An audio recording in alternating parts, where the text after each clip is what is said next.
a real physicist, MIT, University of Chicago, Niels Bohr Institute. My twin brother became an educator, but it was doing something with purpose. Draw your Picasso and make the world a better place through that purpose. And you could be art, it could be science, it could be teaching, it could be being a parent. It wasn't anything than just do it well and have a purpose. And they were pretty strict about that, both of them. My mom was a Spartan, and when I say that, I really mean that. I mean, she was a beautiful woman, but she was pretty tough. Like I saw her. The only time I saw her cry was when JF Kennedy got killed. And I got home that day, and she was crying. Other than that, not even when we told her she had pancreatic cancer, or and she said, "I've had a great life," and so she was, I would say, kind of stoic. She became very early on a women's libber, and she also went back to college when I went to college.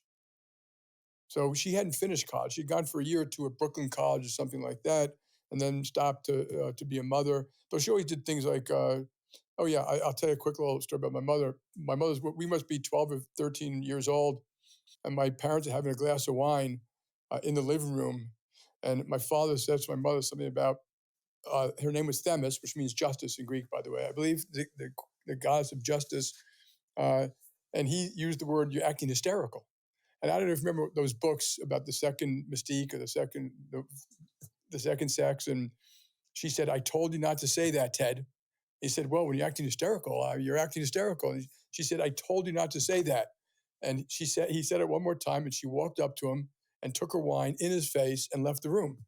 And he was in shock. And the three boys, we've never seen anything like that, not in my house. And now, of course, the three of us were like, the revolution has begun, because he was the boss. Like, just you. And it was like, we're going to overthrow the king.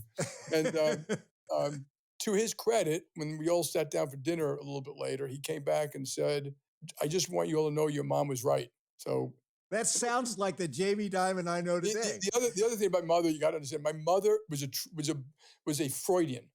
So my father kind of was, but my father was more like us. Like, what did they do? Blah, blah, blah. But she was like, "Why did they do it?"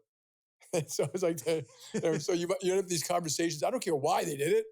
It's what they did. And so, but because of that, I read a lot of Freud before I finished college. I mean, I read almost all of it before I finished college, just to how people think. And of course, a lot of Freud was wrong, but it is a real insight into trying to figure out how the mind works. Yeah. How much do you think that really helped you as you started working with people? Quite a bit. I always try to be. I think both sides, trying to act and do something, but also try to figure out people and their motivations. They're all those EQ things you talk about. Are they real? Are they authentic? What motivates them? Why? Treating people respectfully. So yeah, I do think it helps in part of your life. You're always thinking how the world works, but also how people work. And both, as you know, both those things can be very complicated. And we still spend most of our time trying to figure that stuff out. How did the fact that your dad was in finance and was totally indoctrinated in that world, how did that impact where you headed? And when you think about your dad, what was the biggest thing you learned from him that you took into the business world? So of the three boys, I was the only one who took an interest in finance. I worked from the summer, basically like doing mailings and answering phones and stuff like that when I was 14 or 15. But I was interested. I always read the papers. I always read the business section. I read the sports section. I read so he nurtured that. He didn't make. Remember the old days of data entry? I basically did data entry for budgets, and I had written a paper on the merger of Shearson and Hayden Stone. My mother sent it to him, and he sent me a letter saying, "This is a great paper. Hey, would you come? Would you want to come talk to me?" So I went to talk to him, and he offered me a job working. He had just sold Shearson, Hayden Stone to American Express, and get a job in the investment bank. And I told him no because Goldman is basically pay me a lot more, but more important than that is you get a lot more experience. And I thought, why would I give up, great experience at Goldman and higher pay? And then he called me back. I'd become a Baker Scholar at Harvard Business School, which was important to him. He likes that kind of stature and status, which is, the top 3 or 4% of the kids at the school. And he said, "You know what? I just sold the company here to American Express." He was very down to earth back then. I don't remember if you knew him way back then, Yeah, yeah. And American Express was more of a bureaucratic, company. They said, I don't know how it's going to turn out, but I would love to have you here as my assistant. You'll learn a lot. You'll see a lot. You can always go back to Wall Street, and that really intrigued me because I'd really never seen a big corporation. I never. I thought he was an interesting. He was very different than corporate America. Fundamentally, he's more like a Jack Welch type at the time, and I did figure, if it didn't work out, I could always go back to Wall Street or something. So. Uh, and I could tell you, my interest was in building something. It wasn't necessarily being an investment banker. And he had built Shearson Hayden Stone. And then he had these big dreams about what might happen to the American Express and financial services. So I took the crapshoot and joined him for a lot Yeah. less pay. A lot less pay, but I didn't really care that much about that. I really cared about the experience. Tell us a story about where you think you picked up and gleaned the biggest insight you learned from Sandy Well. And he was iconic. He was very much like a Jack Welch. I go to American Express. He wasn't the president. He became the president shortly after that. So Sandy, he was down to earth. He didn't. He worked all the time for the company. I mean, he'd have breakfast, lunch, dinner. Selling, buying, hiring, recruiting. I always thinking about mergers. Always what we can buy, what we can buy. So, like a lot of the mergers we did over the next 20 years were because relationships he had built up over a long period of time. He hated the bureaucracy at American Express, and one of the things that we all learn in life is when you work at certain types of things you don't like, you also learn very good things what not to do. They were hugely bureaucratic. So they had the board, and they literally everyone prepared for the board meeting, and then they had the pre-board prep and the pre-board prep, and it took every month. And you remember Bob Lip, who's still doing great. I speak to him every now and then.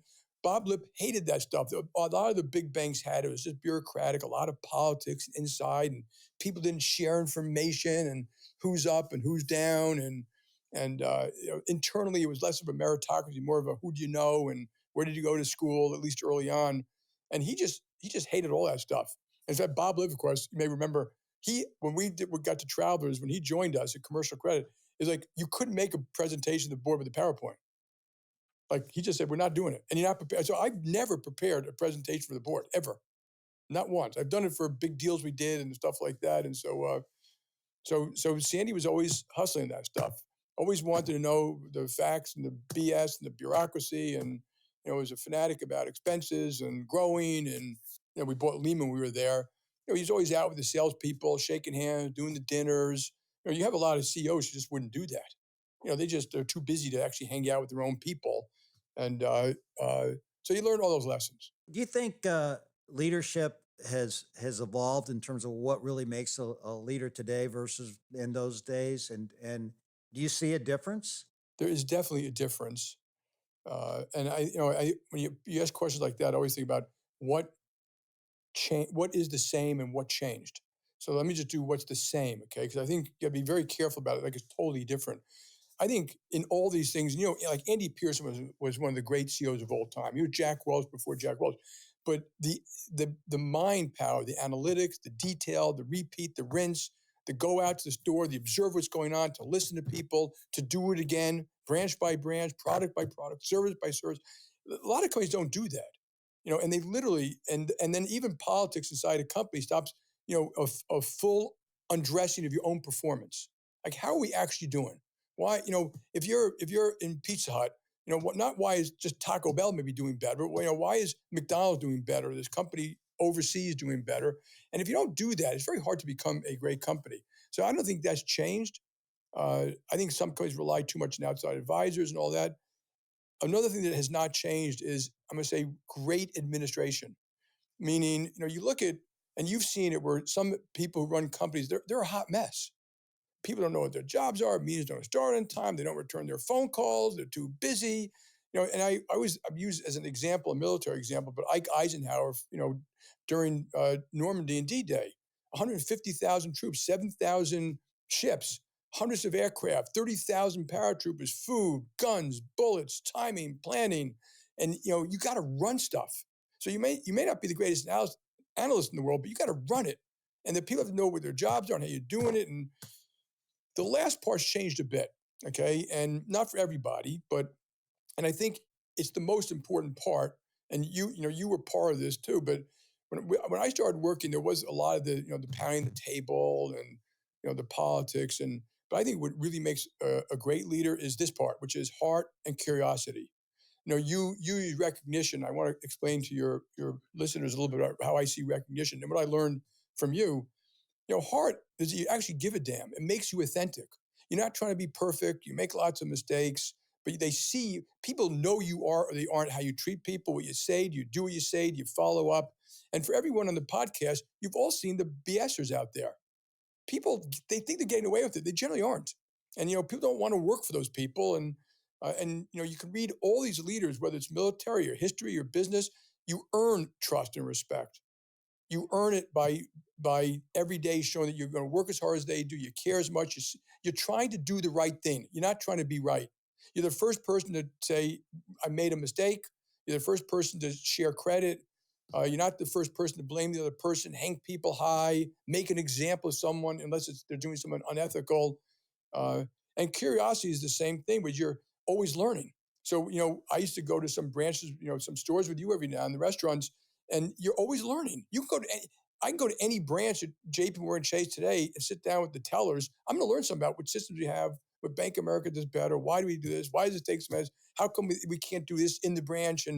But there's a humility to that. There's a humility to being curious and learning. And I still see here a lot of people don't want to get on the road. They don't want to go. They don't go to a call center. They don't because they don't want to hear about the mistakes they're making and what they can do better from someone who is junior